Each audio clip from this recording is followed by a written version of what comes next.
À la sortie de ce premier forum de l'année, les membres de l'Eurométropole retiennent deux thématiques importantes à développer, la mobilité transfrontalière et le climat.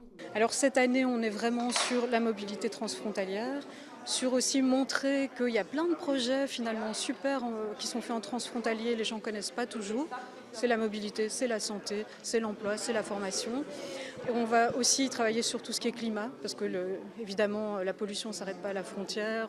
On sait très bien que tout ça, la résilience en termes aussi inondations, enfin tout ce qui est vraiment anticipé, ça y aura aussi une plénière qui sera réservée à ça. La mobilité transfrontalière est un des gros points noirs de l'Eurométropole. Ses membres pointent avant tout un manque de clarté. Et actuellement, on remarque aussi que l'information n'est pas assez diffusée, où les gens ont une crainte finalement d'utiliser les transports en commun, le vélo, etc. Donc mobilité douce y compris. Donc je pense qu'il y a des choses à faire. Effectivement, c'est un point noir.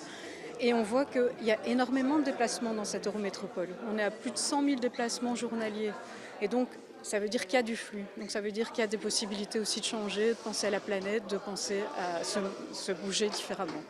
Mobilité et climat, deux thématiques qui vont de pair avec les fonctions ministérielles du nouveau président de l'Eurométropole, Jean-Luc Cruc.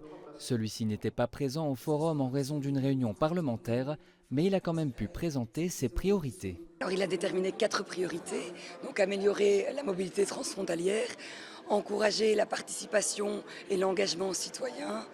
Alors on a également aussi mettre l'accent sur la transition environnementale et dernière priorité, c'est renforcer l'activité économique. Ça tombait vraiment bien. Finalement, on a un interlocuteur qui connaît le secteur, qui sait aussi être un bon interlocuteur au niveau politique. Il y a quand même une gouvernance partagée au niveau politique, donc il a des interlocuteurs avec qui il peut travailler, parler plus facilement. Effectivement, je pense qu'on est dans une année faste pour en tout cas aborder ces thématiques-là.